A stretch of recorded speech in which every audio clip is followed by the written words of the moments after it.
मेरा अपना मानना है कि महिलाएं जो बीजेपी में हैं वो महिलाओं के खिलाफ जब अपराध होता है, जब असुरक्षा होती है, जब उनके खिलाफ जघन्य अपराध होते हैं, वो चुप क्यों रहती हैं? चाहे वो हाथरस हो, चाहे वो लखीमपुर हो, चाहे वो बृजभूषण सिंह हो, चाहे वो प्रज्वल रेवन्ना हो, हर बार चुप रहती हैं। क्यों नहीं अपनी बात रखती हैं? क्यों नहीं महिलाओं के लिए खड़ी होती हैं?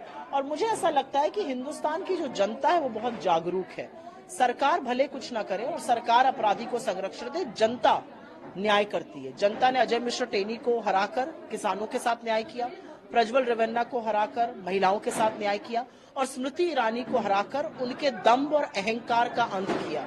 जिस दम्भ और अहंकार से उन्होंने सदन में सोनिया जी से धृष्टता की थी, जो कि गरिमामयी मर्यादित महिला है, एक पार्टी की अध्यक्ष थी, उनसे जिस तरह की उन्होंने बदतमीजी की थी, उसका बदला हिंदुस्तान की जनता ने उनको हराकर लिया है।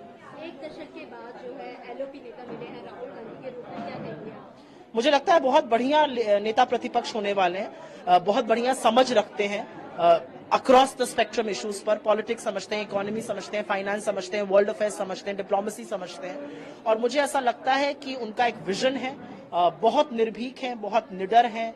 और मुझे ऐसा लगता है कि सत्ता पक्ष को अब थोड़ा सावधान रहकर पॉलिसी बनानी पड़ेगी। हर बार जब आप पथ से भ्रष्ट होंगे, जब आप लोगों के खिलाफ जन विरोधी काम करेंगे, तो वो चट्टान की तरह खड़े रहेंगे और आपको वापस सही रास्ते पर लाएंगे। यही उनकी राजनीति है और वही राहुल गांधी है। What's the law? In Parliament. So, all the MPs started approving. The BJP has to stop doing things like these. Our leader has said emergency was wrong. Let's move ahead with that now. What you do in the name of calling pot shots, what is that? You arrest a 21-year-old climate activist. You think Rihanna is hatching a conspiracy against you. You have put students protesting in the CAA in jail for 4.5, 5 years. Is this not an emergency? The reality is that when the youth of this country ask for jobs, you lathi charge them. You let farmers rot under the sun, under the clear skies, under rain, in the biting cold. 750 of them died. You did not speak a word. Is that not an undeclared emergency? The Prime Minister has to start speaking about issues that he's going to deal with instead of constantly scratching wounds of the past. You also said that PM is quiet on NEET and UG.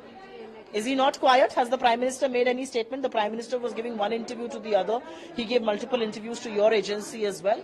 The Prime Minister is absolutely quiet. He's not calling you for any statements. He's not calling you to give an interview on NEET. 24 lakh children appeared for NEET, and it's not just a trauma on them, but on their families. They don't know what's going to happen. There is a huge uproar there. Some say paper leaked, some say paper did not leak. The Education Minister keeps changing his statements every day. Where are we on NEET? Who's going to bring respite and who's going to bring, some sort of sense of reason and rationale into these children's lives?